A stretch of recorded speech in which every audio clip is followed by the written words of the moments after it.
is the Rangers Journal Night.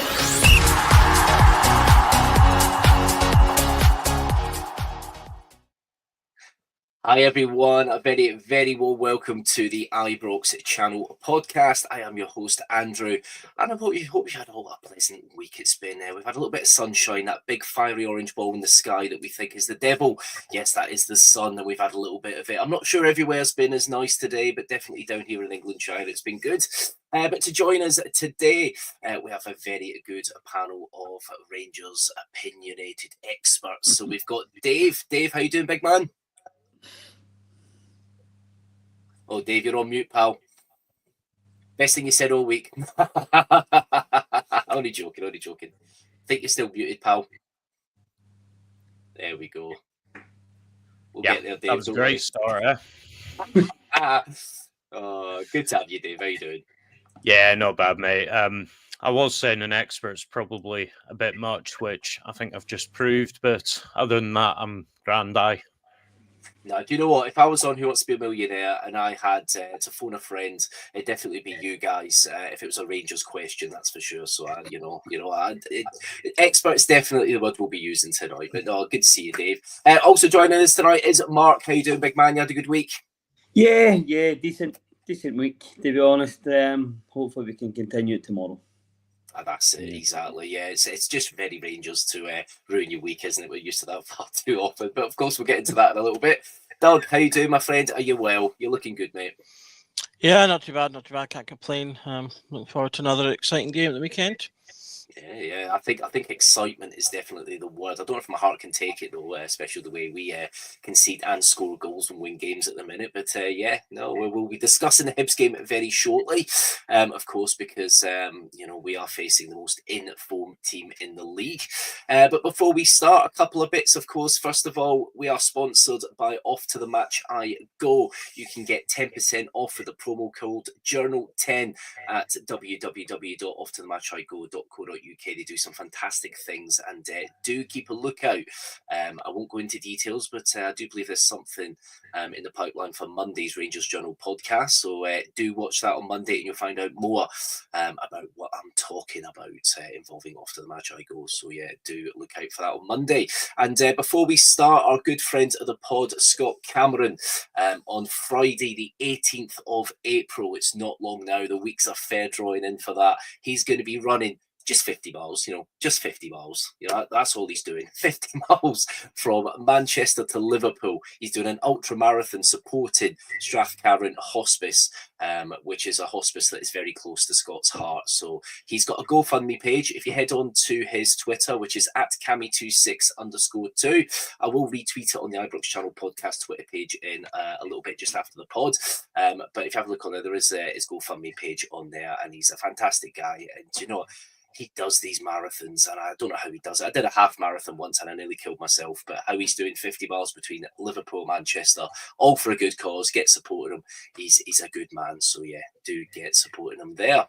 Evening to everyone in the comments. Do get your comments in tonight. Good evening, Jock, and bonjour to you, Dadu Purcell's Blue Boots. I think it's because the weather's a bit like the French Riviera at the minute. Good evening as well to Wallace and everybody in the comments. Get your comments in. So there's been quite a few things going on this week.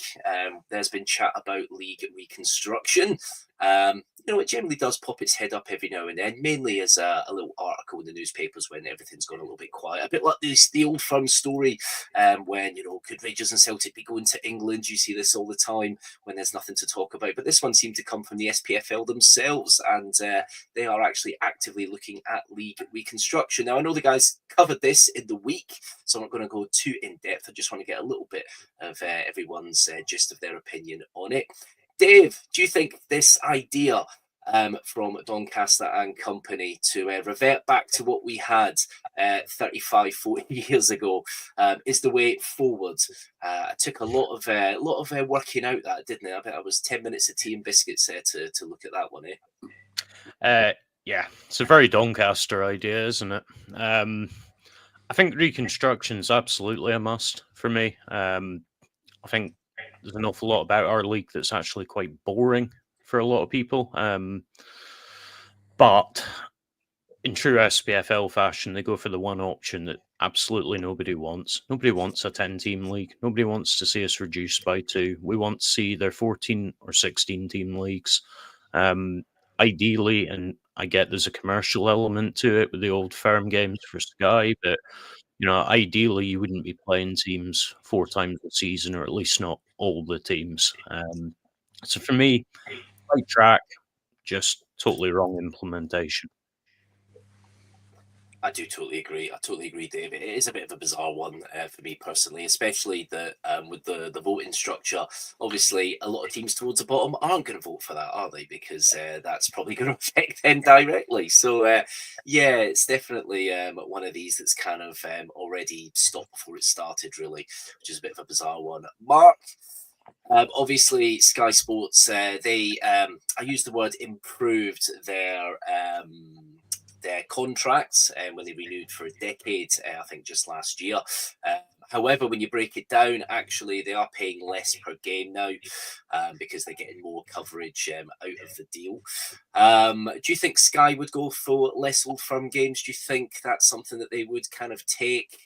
Obviously, every league does have some fixtures that aren't as appealing. You can even look at the English Premier League. Not everyone wants to watch Ipswich versus Wolves, do they? No, definitely not. I think there's an element to it of that. I don't think Sky will back it. I just got a wee thing in me that was that the SPFL trying to cover up the main story in Scottish football this week, which came out for the other side. So I think it was a deflection tactic, to be honest. I don't think it was anything everybody was going to go for, but it took a spotlight away, shall we say, for other events that happened this week in the news, I think, football-wise. And they just went, what can we make up that people talk about? We'll go 10 teams. I think that's where it came from, rather than any thought or any... Nobody wants 10 teams. It just doesn't work. No, it doesn't work. It doesn't. It's been done before. I guess, you look at fixtures, I guess it kind of, it puts it in a simplified fashion maybe, but no, it was dead before it started, in all honesty. And, I'm not going to go too much into the other stories that kind of came out this week. I think we all know what's come out this week, and conveniently this stuff has come out as well, which almost is a non-starter. But, Doug, obviously in Scottish football, we do need to do something to improve the Scottish game. League reconstruction can be that. I think the last time we had any form of reconstruction was back in 2012, 2013, when the SPL and the SFL merged together. What changes do you think would work, Doug? If just to put you on the spot there, you can do if you could do Neil Doncaster's job at 450 odd K a year, unopposed, what would you do in his shoes? Well, I think that for me the big thing is the main league specifically, but probably the championship as well, needs to be made bigger. We need to increase the amount of competition and sort of allow the money to spread around a little bit more. I would like to see a bit more movement between leagues, so maybe increasing relegation or playoff berths a little bit to, again, increase the movement and move the money around and help teams that are smaller. One of the big things about reconstruction, I think, from our point of view as Rangers fans, is I think it's one of the things that, for the better of the league, we need to take a step back and not be thinking about what will be best for us and think about what's best for the game, because that's going to be one of the big blockers with votes having to be won by an 11 vote swing. It's basically, you've got that same old caveat: if the Old Firm vote together, which traditionally they usually have done, because their interests will align, our interests will align more so than others. But unfortunately, that means a lot of the time what is best for us isn't necessarily best for the whole of Scottish football. So I think increasing that would be a big thing. The idea of going back to 10, it's such a retrograde decision. We need some creativity. Have a look around. For anyone that didn't watch the pod that was on the other night, the guys talked specifically about looking at other countries. There's loads of different options and things that can be done. We went from a 10 team into the 12 with a split for a reason. So it just seems like, why are we going back to something that we previously said didn't work?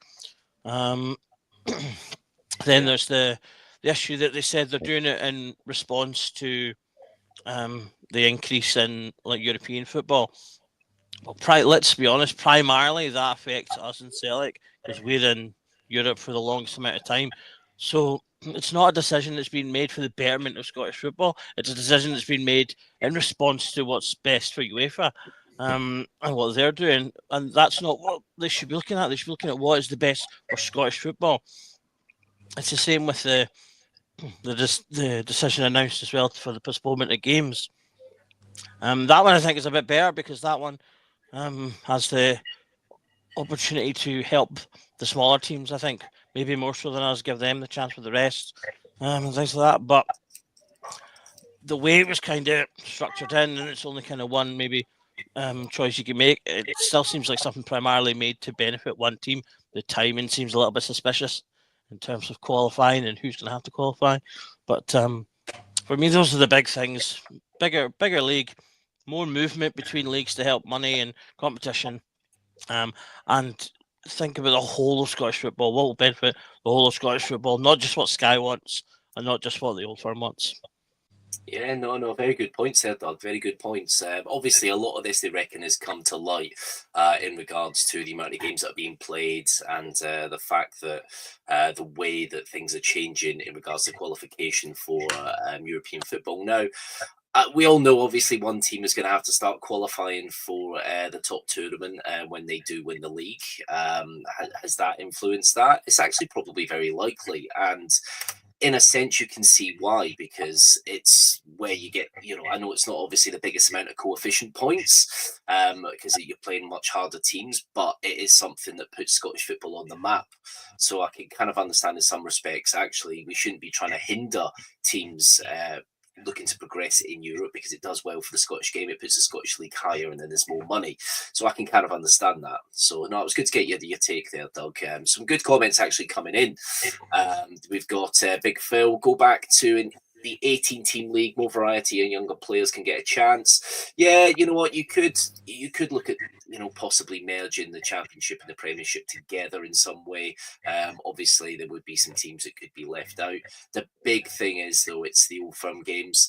I know we don't get sick of them, and I know it's strictly speaking in football, they don't get sick of them because they're very big games. They're always fiery and they're always good to watch. But it's the broadcasting rights, and that's where that'll be a chunk of money that we don't get. So I think anything that does change will have to be involving at least a minimum of 4 Old Firm games. And granted, you'll generally speaking always draw them in the cup, but obviously we'll do it in the Scottish Cup this year because we had to go out to Queen's Park. But we did that on purpose, of course, just to clear the calendar for the Europa League run. So that's understandable. Now, just before we move on, obviously Singing the Blues there, an 18-team league would do me, dump the split and have home and away and not 4 times a season. Yeah, that seems a bit more uniform, so I can understand you there, Singing the Blues.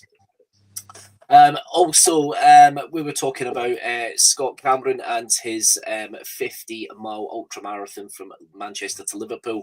The link for his fundraising page is in the description now, so do have a look, guys, if you can, and do support him. He's a good big Rangers man, and he's doing this for Strathcarron Hospice, so do have a look.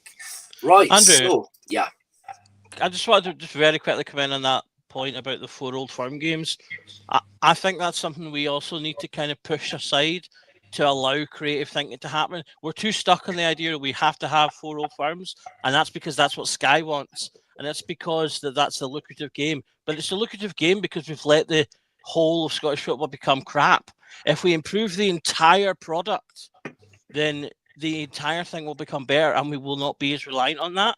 And I think that can be a bit of a shoehorn around our necks when we're having these conversations, because people just default to, we have to keep these 4 games because that's what makes the money. Well, the only reason that makes the money is because everything else is not up to par. So let's bring everything else up and then make it so that the whole thing is worth more money and we're not relying on those games. I do agree, Doug. It's a difficult one. Dave, do you want to come in there, mate? Yeah, I was just going to pick up, and Scotty's mentioned it in the chat as well. I think this is where it comes into supply and demand. I totally get what you're saying, Doug. It'd be far, far more interesting if it wasn't 4 Old Firm games for me. But at the same time, for as long as that's what Sky demand, let's be honest, that's what Sky will get, because Doncaster seems incapable of coming Then up don't with go to some. Sky. I bet who else is going to pay us? They're the biggest broadcaster in the UK for sports. I know things are changing. The SPL should start their own streaming service, sell Problem directly to is- the consumer. Problem is What, we've locked in. Satanta? Well, yeah. Well, remember, this is when I'm in charge, not Doncaster, so I'll make that work. Well, at least you aren't like the last guy to try to start an SPFL channel and then completely fail and then end up running off to Italy. Yeah, that was an interesting one, and end up having to take a meagre amount from Sky, because Sky, when they were pumping money into England, were looking to pump some money into Scotland as well, and of course that all went a bit south. Put it this way: we didn't put it out to tender for the latest deal, so we don't even know if anyone else would have paid them any more money because they didn't even try. Well, in my head, because Dado Purcell's Blue Boots here put Sky have 2 years left on the contract. I'm sure they've re-signed that contract for a decade last year. I'm sure that's, I think, where the issue lies. I don't think we can tender much else. Now, rules can change. If the rules change for 3 o'clock kickoffs, which I think they're starting to slowly, you look down in England, you've got iFollow, which came in during COVID for the lower league games. I think now you can watch your team. You can buy a subscription. You can watch your team's 3 o'clock kickoffs for some of the lower league ones. Not everything yet. But, like Scotty says here, Apple TV, they've been big with the MLS. They've got a lot of power. And to be fair, the SPFL could be a league that someone might want to use to test the water as well. Not that you would necessarily want to use us as a test, but, we are appealing in some countries, but we don't have that great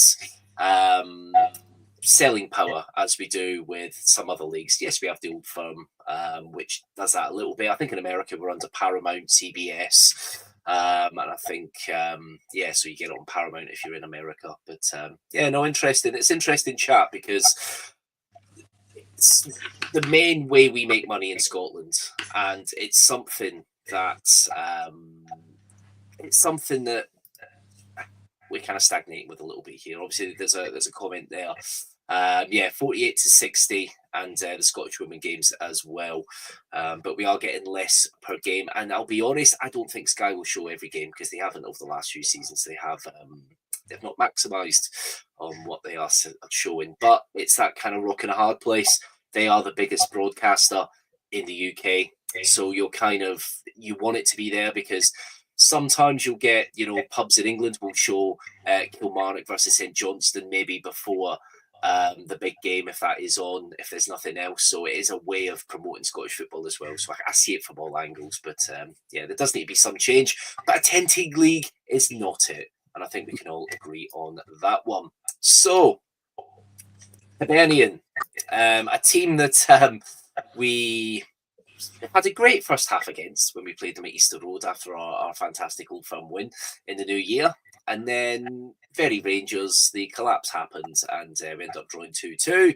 And from then, Philippe Clement's reign essentially was over, culminating, of course, with that loss to Queen's Park. So, Dave, Hibernian, tomorrow, what are your general thoughts going into this one? Well, I think before we come on the game tomorrow, it's probably the most Rangers thing ever this season that you're talking about a game of 2 halves, because that seems to be what we do this year. We either start at a blistering place, blow teams away. You think like the Old Firm that we won, and then the other option is we just seem to give teams a head start, as the name of this episode suggests. And we're playing catch up. And I think, again, we saw that last time out. There's been a lot of talk about Rangers where they had that wee run. We had the Fenerbahce games where obviously we came through. We had the Old Firm game and everyone was on a bit of a high. I think there was quite a few folk thinking, that's great. What happens when we get back to the domestic grind? Because realistically, that's where our problems have been this year. And I think Dundee wasn't a great kind of example to say, right, that's that problem solved. We've got that mentality fixed. Ultimately, we came away okay, but let's face it, I think most of us thought that was going to go very, very differently, especially when it was 3-1 up. So for me, what I'm expecting from Hibernian is, well, I'm not going to say expecting. What I want from the Hibernian game is a mentality change. I think whether that's delivered or not remains to be seen. Yeah, no, there were some interesting comments. Obviously, the press conference this week was held by Neil McCann, who always talked very well. And he was saying that he wanted to change the mindset of the squad. McCann does believe they've achieved that currently. Mark, do you believe they have achieved that? Do you believe they've done that at the minute? I think if you look at the Dundee game, as you say, we can all agree it wasn't good enough for large spells, but I don't think you would have had the mentality to win that at 3-1 down under Clermont. So I think credit where credit's due. We spoke last Friday, Andrew, and I was going 5-0. You know what I mean? That's what I was thinking about going into it. You're thinking about on sort of a wee high. What I do like, I know we had the international break, which sort of a broke. That was the first full week they've had at training. So I'm interested to see what that brings, if that brings any changes. I know we had the break after the Old Firm game, but a lot of players were away in various bits and pieces. So apart from any injured players, I know there's still maybe a wee doubt over Tierney that McCann mentioned at his presser, but there's a full week on the grass. So let's see what they come up with tomorrow. Hibs are going to play 4-3-3 or 4-5-1, whatever you're looking at. They're going to have pace, genuine pace in wide areas. So I don't think, I might be disrespecting Hibs, but I don't think Hibs are going to change much, to be honest. I can't see they've sort of had the same sort of played the same shape sort of all season. Didn't start great. I think if people remember that David Gray was under immense pressure at one point to get the sack. I think they were bottom of the league, and now they sit third now. Obviously they take a wee bit of positivity then, and they beat Celtic. We were 2-0 up and coasting at Easter Road, and then all of a sudden it ends up 3-each. I think Gigamani scored a hat-trick, and then he didn't score then after that for about 10-12 weeks. So it'll be interesting to see what tomorrow brings in terms of the whole shape, whatever shape he goes with. But I'm certainly expecting a better start to the game tomorrow than we did sort of last week at Dens. Yeah, I think it's a different type of challenge, isn't it? Yeah, definitely. Obviously, you mentioned there David Gray was under a lot of pressure. I think that was around December. I think the run started on the 14th of December, 15 games unbeaten, which is the longest unbeaten run in a single season in the Scottish top flight in the 21st century for a Old Firm side, which is quite remarkable. They were bottom of the league. David Gray was under a lot of pressure, and they've even had a famous win over Celtic in there as well. So it's definitely a fantastic time for them. Probably the worst time for us to be playing them. But going a little bit more into the Neil McCann and the mindset of the squad, he did say in the press conference, a draw is not a good result at Rangers domestically. The whole DNA of this club has not been lost on the four of us, meaning the coaching team. The players have embraced it. So obviously you can only do so much with a limited squad in some respects, but they do seem to be getting something out of the squad. Doug, do you think tomorrow is a different type of challenge for us, or is it because it's a more difficult game we'll probably find it a bit easier? Because you know what we're like. We're the most bipolar team going. I'm not sure. I'm not sure how it will go. Actually, I think it could come down to how Hibs decide to approach the game. If they sit in a bit more, then we might have one of our typical performances. But if they do what I think they will, and come at us with confidence, which they've got every reason to have, and belief that they can win, which I think they also have every reason to have, then that might actually play in our favour, because it will give us more space, and it will give us the ability to play a bit more like we do in European games or Old Firm games, which, as I say, could actually play to our favour. But there's a lot that they could have learned from Dundee. Dundee really smothered us a lot in the first half in that game, and they've got the ability to do that as well if they wish. So I think, from a neutral point of view, if I was a neutral, I'd be totally up for being glued onto this game, because I think it's got the hallmarks of a cracker. Obviously, the last one, you had 6 goals in that one, and I think it could easily go that way again if we've got our shooting boots on. Our defence obviously has been incredibly porous of late. And I do worry about this one, to be honest, because as you say, Hibs, they've not lost a game this year. So they've every reason to come into this one with that confidence behind them. They've already beaten Celtic, so there's no reason why they can't or why they won't be coming into this game thinking they can beat us, particularly given how well other teams are doing against us at the moment. If I'm the Hibs manager, I'm sitting there going, they're losing a minimum of 2 goals pretty much every game, so that's what I want a minimum from you. Go into this game confident, don't give them space, and we'll get something. And that's what I'd be saying if I was there. So I think it's got the hallmarks of a tough but exciting game of football. Just maybe not exciting from our point of view, given how it could go sort of back and forth as the other ones have. But hopefully we can have enough. As I say, if they do come out and play a bit more openly, then that probably does help us. And then obviously we've got home advantage as well. So hopefully that gives us enough to push us over the line, get us a result, and importantly from our point of view as well, give us confidence going into the game that comes after. Yeah, home advantage. I'll go into that in a minute with you, Dave, but I'll just go through some stats here. So in our last 10 meetings, we've had 8 wins. We've had no losses. We have scored 28 goals. Hibs have scored 10. We've had 4 clean sheets. Hibs have had none. So if you're a betting person, there's definitely going to be goals in that game. We haven't lost in our last 10 meetings. That's something that's quite surprising. It always feels like we do generally, lose one at some point. But I think it's the draws. We've had a couple of draws in there, but last 10 games it's actually quite a decent record. So our last 24 meetings with Hibs, we have won 17 and drawn 7. Our last defeat was February 2018 under the man who could do the best handstands around, Graham Murty. So yeah, that's quite a surprise, actually. So Dave, home form, as Doug said there, we're at home, we've got the crowd behind us. Our home form's absolutely terrible at the minute. Could that play a part tomorrow? Are we going to break that hoodoo?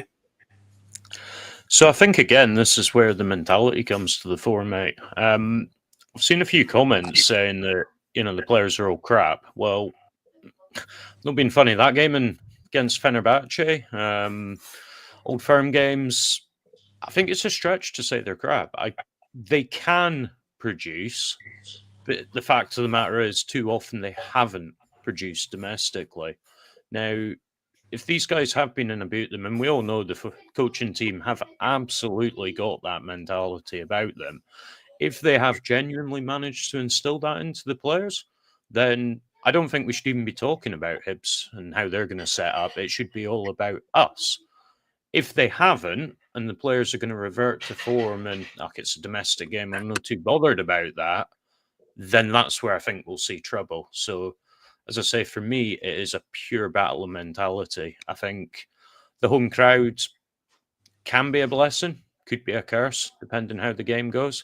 If they turn up with that same poor attitude, then I think the fans will let them know, Barry or no Barry in the manager dugout. In fact, if anything, having Barry in the dugout may amplify it to the players, because it's no some foreign coach that we've no allegiance to. This is a highly successful ex-captain of Rangers. So if he's going in doing his best and the players are still churning out that same old junk, then potentially the fans turn. If they go in with the right effort, the right mentality, and they give the fans something to cheer, then it can absolutely be a blessing. So I think for me, as I say, it's entirely down to the players and how they approach the game. Yeah. Mentality, I think, is something that plays a big part here, and I think we're starting to see that, especially after the several managers that we've gone through. Good points there, Dave. Mark, sticking with home form, we had the best home form in the league up and towards the end of the year, despite the fact we were at Hampden as well. Our away record was shocking. That seems to have flipped. Can you put your thumb or finger on why that could be? I think Dave sort of touches on it. If we're no blasting teams out the way, look, we've all sat there and you hear the groans yourself. Unfortunately, you can only control what you say yourself. I can't control another 50,000 people. But we do have a negative.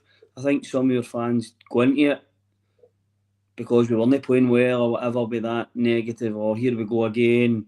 Like tomorrow, I'll take tomorrow for the first. We could start very, very well tomorrow, get the ball down, ball gets to the byline, cuts across, Dessler misses a chance. You've got half of that stadium going, oh, for sake, again. It's no good. We need to back the team. It transcends for the stands onto the players. None of them need to make mistakes. We all know we all want the best. We all want to win the game. We all want to play lovely triangles and score 4, 5, 6 goals, but that's not the nature of it. The nature of it is we need to roll our sleeves up. I think tomorrow we can go there. I think it'll be a good atmosphere. It should be a good day. It'll be sun shining. It'll not be.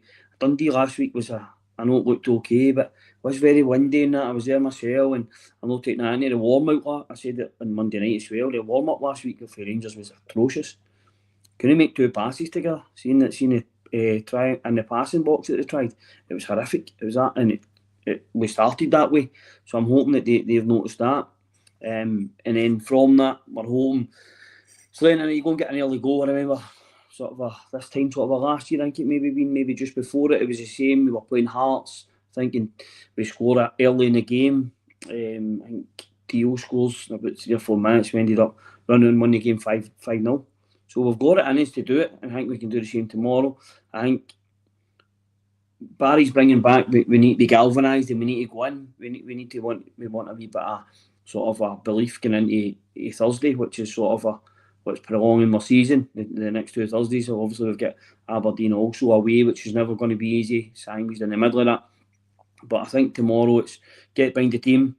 We've shown even if we go 1 down or even 2 down, what we've done recently, we don't always want to do that because at times you won't come back. But I think tomorrow's massive. I think the fans play a massive part tomorrow to sort of give the boys a lift, sort of for the first whistle. Try and not be negative. I know it's hard, but we need to be. We're in it together. We all want the same thing. Every single person, apart from that wee corner tomorrow, wants the same thing. 3 points, get a bit of confidence, and hopefully we can do that. Hopefully, as I say, that we're out in our numbers, which we will be, and we're singing for the first minute and get right behind the team. I think that's what's needed tomorrow. Obviously, to push us into sort of a Thursday. I think Belinda Carlisle said that once. We dream the same dream, we want the same thing. Whoa, that could be a new chant. There you go, Mark. Just start that one. No, I remember hearing you in the week saying about the warm up, which I found quite interesting actually, because you looked at some of them quick transitions we had against Celtic, and some really decent play against Fenerbahce, and then you look at that, and that's definitely got to be down to mentality. The players know that they're playing Dundee and that it shouldn't be too difficult, but somehow it becomes too difficult because we let it become difficult. And that's something that just frustrates the hell out of me. It really does. Guys, keep your comments coming in. Don't forget to like, subscribe, and follow the Rangers Journal, and put the bell icon on, and you'll be notified when the Rangers Journal does go live. Great comment here from James at Glasgow. Lads, we have at best decent players. You can't turn them into players. They will never be if we can't get our team winning. It's a bonus. Krychek here. Is that Krychek from the X-Files? Evening all. This is a loss with Europe on the horizon. These players are too focused on wrong things. Doug, I'll give you this one, mate, because I know you were talking about Bilbao and looking forward to that game. Do you think we maybe look too far ahead?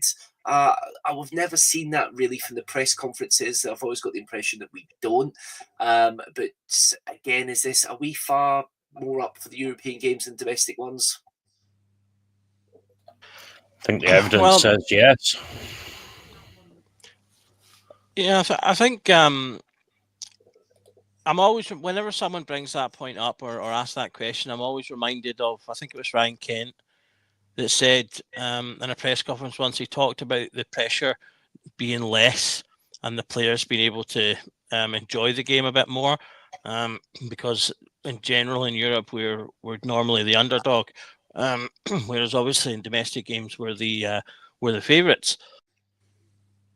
So I kind of feel like there may still be an element of that within the team, within the culture of the squad. Whether that's a bad thing in terms of, it's a bad thing in terms of it means that there needs to be work, like Dave said, on their mentality when it comes to domestic football.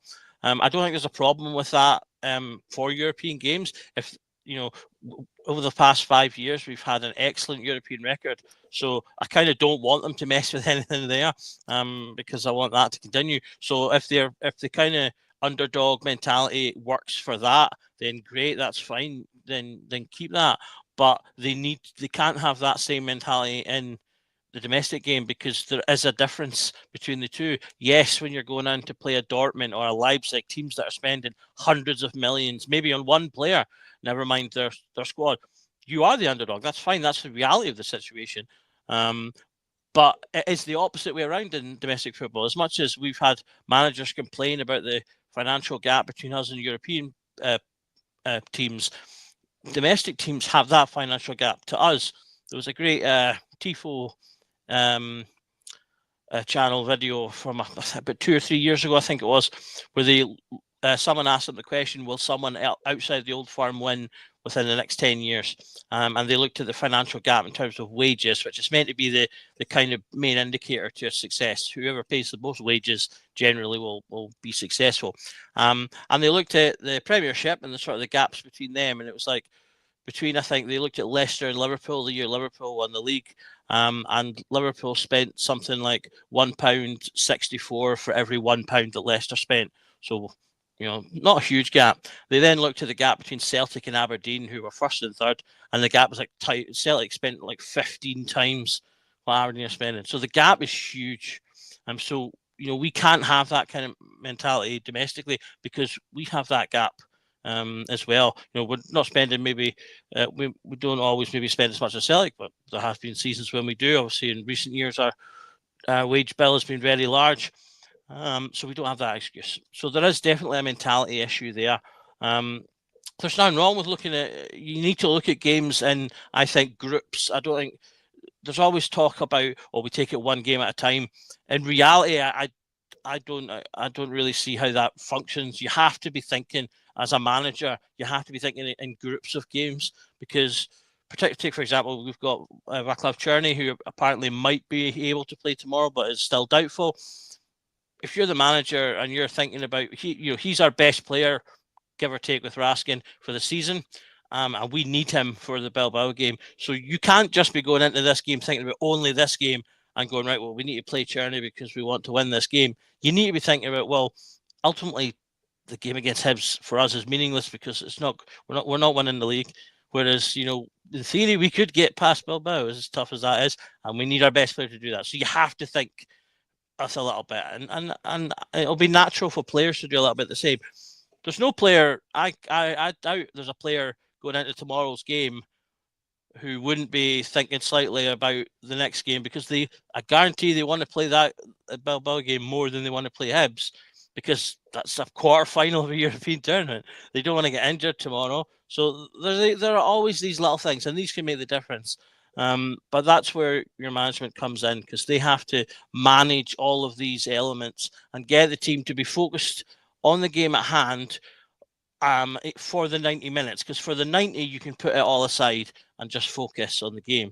And they need to be able to say, look, fine, I know you're all excited about playing in Europe next week, but you need to focus for the 90 on this game and about winning this game, because that's still important. The fans still demand that of you.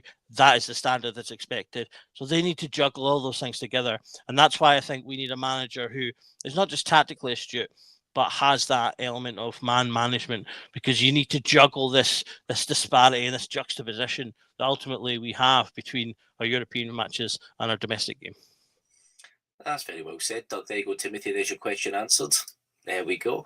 No, I totally agree. It's and I think it's something that does affect a lot of teams, but a lot of teams, I think, do things differently psychologically. I just think there's something we've got stuck into a bit of a weird rut. We think everyone gets Rangers. We take new players through the club. We show them trophies. We show them that you have to win every week. But I don't think really deep down that is necessarily believed. That's obviously something that's got to change, and I think that's something that can change with Barry.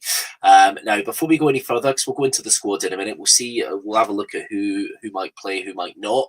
But singing the blues, come on, pal, come on, Kieran Tierney. Right, let's not get into the facts. Right, this isn't a Mo Johnson situation, okay? Made of chocolate. He's never fit, all right.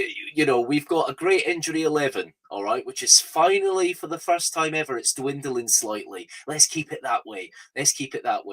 Just know, I was so tempted to ban you there singing the blues, but don't worry, I do like your other comments. But no more of that. No more of that, please. I know it's all about comments and opinions, and I'll listen to anyone's comments, but no. Come on. That's a yellow card there. But yeah, guys, keep your comments coming in. So yes, let's have a look at changes. Gordon White, do you think there'll be many changes to the team tomorrow? Obviously, we'll go for the obvious one to start, Dave. Vaclav Cherny, McCann said they'll assess him basically for tomorrow. Would you play him to try and get him up to speed? Or do you just save him, wrap him in cotton wool, because he's realistically our only major attacking threat outside of Egerman, maybe into Danilo? Well, Danilo can't play anyway. Yeah, I'd give him maybe 20, 30 minutes at the end. I certainly wouldn't be starting him for this one. I think, as has already been commented on, I'm not sure there is such a thing as a meaningless game, as you've just said. The expectation is you go into every game and win, but at the same time, the reality is beating Hibs, even 10-0, isn't going to change our season. We're not suddenly going to win the league because we beat Hibs. We know the gap there.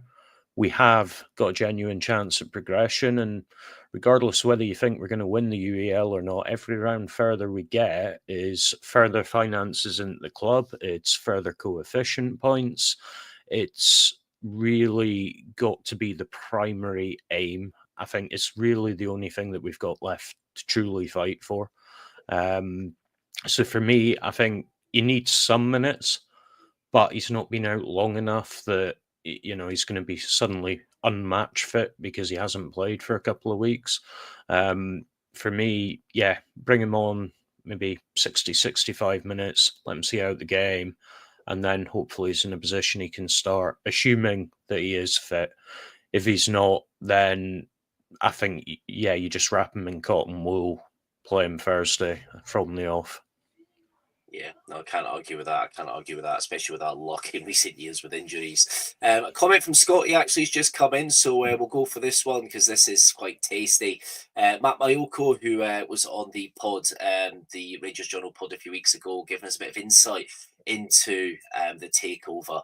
And he's going to come back on the Rangers Journal for a takeover update. So I'm looking forward to that. That was an absolutely fantastic pod, which did get picked up by the tabloids and a few others as well. And it was just a fantastic insight into the 49ers enterprises and how they operate. And it really did give you a good insight. So this will be good. This will be interesting, especially once the due diligence is completed. So do look out for that, guys. That's where you put on your notification icon. Then you are notified anytime the Rangers Journal goes live. So, well said, Dave. Mark, let's have a little look at Yilmaz. Now, Yilmaz, you can realistically say had a stinker in the last game. What do you think when it comes to the left back situation? Do you play him, or do you think it's time to drop him? Would you play him Thursday as well? What do you think at the minute? Because it's a bit of a headache, I think, for Barry and the team there. I think it's been a headache. I think obviously Jeffy had a sort of I think it was a sort of a personal issue which made him out for a wee bit and came back in, so it wasn't an injury, which is maybe slightly different. For me, I think it depends on shape. I don't think it's a hard one. I think Jeffy's better going forward. I think he's more of a wing back, or I actually prefer him to play one up, I think. But I'm not still sold on Ridvan being my left back either. I don't know. It's a strange one. He didn't. The comment just came in there. He seems to be up for it. I know he struggled at Old Trafford as well a wee bit, but it was good against Celtic. But is it just what everybody's got? Their focus is only in big games, and it's no the bread and butter. If you look at your season across as a whole, it's been the bread and butter games, isn't it? St Mirren's and Motherwell at home. It's not really been sort of a Old Firm games or European games, obviously Queen's Park, but that was another mentality thing. We'll just turn up and beat Queen's Park. We don't need to play well. So it's a strange one. I know in the past, depending on how we've played, we've deployed sort of a Sterling in there. But I think that's a slap in the face for both. If you put a right back at left back, But I know we've done that in the past, but when they've not sort of been fit. A strange one. We had done a pod a few weeks ago, and I think it's actually time that Ridvan sort of moves on, to be honest. I think physically, teams look at him, and Hibs tomorrow maybe knows physical. They'll probably play Martin Boyle up against him, and it'll be a genuine pace. But I just feel that every other team sort of players that don't normally play, Mark O'Hara's at St Mirren, end up drifting out wide right, and that's their target, to go and play big long diagonals and top him. I think it is a wee weak point for us, unfortunately. As much as I like him, he tries. Obviously he didn't have the best game in Dundee, but nobody did for 60-65 minutes. But I don't say he doesn't try or works hard, but he just doesn't seem to have that consistency, unfortunately, to be a Rangers player. It's 1 in 5 that he's good, where we're needing 6 or 7 out of 10. We can afford 1 or 2 players maybe you need to carry, but at times this season we're carrying sort of 8 or 9 players, and it doesn't matter who you play, whether that's Queen's Park or anybody, then you're not going to win games, unfortunately. But maybe that is just a wee mentality thing. Turks are normally, I don't want to pigeonhole, but normally sort of quite aggressive and sort of buy into things, and we can't even say, he's only just here, he's been here a few seasons now. Knows how he's just a young boy. It's his first season, like Jeffy. Probably gets a wee bit more grace. New boy, first time in the country, first time sort of So from that, unfortunately, I do think it's an area that we need to strengthen. I'm not saying it's Kieran Tierney before you all give me a yellow card, but I definitely think it's an area that we need to look at. If we're playing as a wing back, then I think I would play Jeffy ahead of him. That's just a personal opinion, to be honest. Do you know, I just have a feeling now rumours going to start that the Rangers Journal said that we're linked with Kieran Tierney now. You're going to see that over the next few weeks now, aren't you? No, do you know what? I totally agree. I think with Yilmaz, I think he's got a resale value as well. So I think, you'll get a couple of million for him, and it will probably go back to Turkey, and I think that probably would suit everybody, I think, realistically. He's had good spurts, but as we say, it's about 1 in 5, and that's probably an accurate ratio for him. He'd probably have a stinker tomorrow and then play phenomenally against Bilbao. But yeah. Lots of comments coming in for Matt Mayoko interview. Obviously, that will be coming soon, so do look out for that. Matt Mayoko works. He basically does not the commentary, but the reporting for the local news for the 49ers out in San Francisco, and he knows Parag Marath really well, so it's a really good insight into him. So if you haven't seen that interview, it is on the Rangers Journal YouTube page. Do search for that, and it is fantastic. Not to keep going on about it, but if you haven't seen it, it's a really good insight. It really is. So, Doug, I'm going to come to you, big man. Danilo. Now, Danilo made a bit of an impact when he came on. I think the game did change when he did come on the park there against Dundee. Do you think this might be him starting tomorrow, maybe, to help with resting other players? I would like to see it. I actually think, with Cherney out, we've got the opportunity to play Danilo, Dessers and Egerman all at the pitch at the same time. Danilo right, Egerman left, and Dessers up top, which is something that we've not really had a chance to see at all. And I think often people talk about which two should we play, but I don't see why we can't play all three. Danilo has played as an attacking player in terms of being behind a striker or on a wing as well. And I think he's a really good player. And if we could, if he stays next season and is free from injury, I think it'll be really exciting to see him getting a run in the team. Because when he does play, I think he looks good. And I do feel like we've never seen him at his best because he's never had a solid run in the team. But the best run he did had, I did feel like he was sort of improving as the games went on. He looks sharp even when he comes in. He's just often just that little bit off it. There was one particular game when he came back, I think, was after the face injury, I think. We had an absolutely cracking game. He was linking up with Jeffy really well. Jeffy was getting right up to the byline and cutting the ball back to him. And they really seemed to have that locked in. And Danilo got about 2 or 3 decent opportunities out of it. But just that little bit of, I think, rustiness in front of goal preventing him scoring that day. But I would like to see, as I say, stick him on the right, and have him and Igaman as sort of kind of like the inverted wingers. I think Clement kind of wanted, have them coming in and affecting play, moving about. They could. The two of them are quite quick. They can run with the ball. They're both decent at holding up the ball as well, I think. Interchange, with Diomande behind them, I think they could get a lot of really good interchange there. And then I think you take a bit of the pressure off of Dessers then, and just say, Dessers, look, you're the number 9. Sit there, move, create space, look for the ball, and when you get it, just don't think about it, just take a shot. And I think you could get a lot of creative play out of that. And it's been something I've been desperately wanting to see from a lot of the players that we've got there. Cortez is another one that we've never really seen him either. And again, I think he has the potential to offer that kind of movement and quickness that I think we miss, that prevents us from breaking these low blocks down, because we need to play faster and quicker in order to move these teams about and force them into making mistakes. And that's how we'll get goals. We're often too ponderous, which allows teams to just set up with their low block and then just defend games out. So yeah, I would quite like to see him potentially play instead of Czerny tomorrow, but not with not dropping any of the other two. Do you know, it's actually quite an interesting setup, because I really do rate Danilo. I think he's just had a really unlucky time here at the club.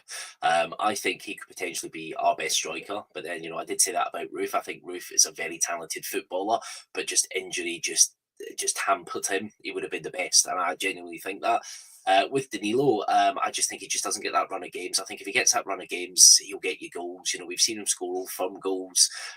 He scored some fantastic goals for us. So we do need to get him played, need to get him just playing regular football again. And hopefully he could offer us something, because he's not somebody I would say get rid of in the summer. I genuinely wouldn't. I think he's a very good technical footballer, and we do have an issue with low blocks, and I think he's somebody that can help with that, because he's very good with the ball at his feet in tight places. Mentioning Roof is a really good comparison as well, because we played him on the right hand side because we had obviously Morelos to play through the centre, and we got a lot of luck from that. Not a lot of decent outcome from that when he played, because, like you say, he was a very clever player. And his positioning was good, and he could get himself in for goals. That was the thing about Roof. He could play 2 games a season, but he'd score twice. I can't remember, was it 2 years back? He did literally play about 5-6 games. And one was the cup game at Aberdeen. He scored the winner. And then was that game against Motherwell, I think, when he also scored to put us ahead. He was the type of player that could make that difference. Scoring goals that take you forward. And Danilo has that potential as well, but like you say, he's just not had the opportunity.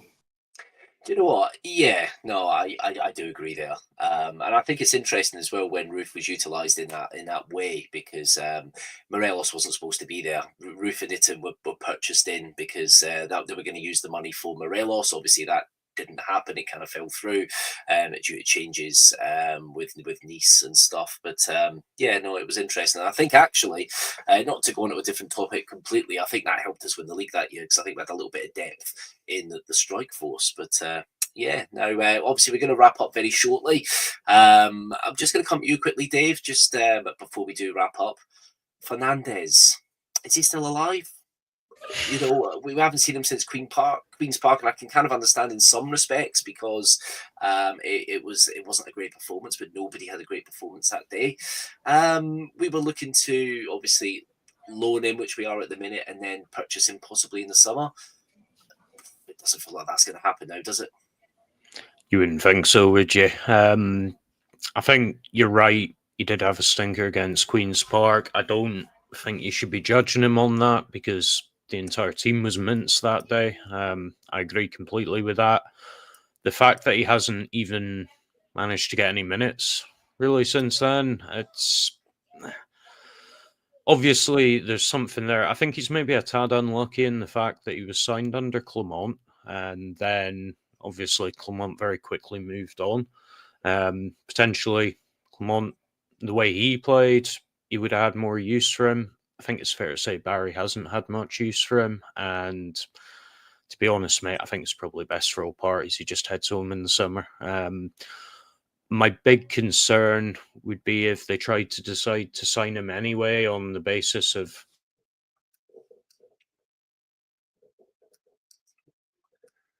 there, because we've seen exactly the same situation with Cortez. Everyone's really high on him. They've bought him in, and to be blunt, we're now tied to paying $4 million for the guy, and we've got no idea really what he can bring us. And I think for me, Fernandez is very much the same boat. He's, for whatever reason, right or wrong, he's not had a chance to show us what he can do. So for me, you just don't take the risk. We've got a limited budget. We need to be sensible with it. You know what, and I think as well, when you look at, we've had some defensive issues, not just defensive issues, we've had injuries as well, and he's still not getting a shout, is he? So it doesn't look good for him, unfortunately. But yeah, thanks for your input there, Dave. Mark and Doug, it's been a fantastic pod tonight. Obviously, we haven't looked too far ahead to Bilbao. We'll leave that for next week. So do tune into the Rangers Journal. There's lots coming from the Rangers Journal over the next few weeks. Obviously, the hot topic, the takeover, it almost feels like it's essentially imminent from some of the reports that we're seeing. So that will be fantastic, and the Rangers Journal will be covering everything. Don't forget, you can follow the Ibrox channel on Twitter at the Ibrox channel, Facebook, TikTok, on every blooming social media app you can find. With my stupid thoughts at 2:00 in the morning, just be like, where's Joe Doodoo these days? You know, things like that. So if you're looking for that, then just have a wee look at Twitter. But no, I'd just like to thank everybody, Dave, Mark, and Doug. It's been fantastic chatting with you all tonight. I just hope we can go in tomorrow and just control the game. That's something we've not done in a good few weeks. We just haven't been controlling games, and I can't go 2-0 down again. My heart's just going to give out. Honestly, I'm going to die in early age being a Rangers fan. But guys, thanks for listening at home. If you have just joined us and you're just starting to watch this, you can watch this back. So don't forget, you can start it from the beginning, and do follow the Rangers Journal, like and subscribe. And every night is a Rangers Journal night. So take care, everyone, and hopefully Rangers win tomorrow.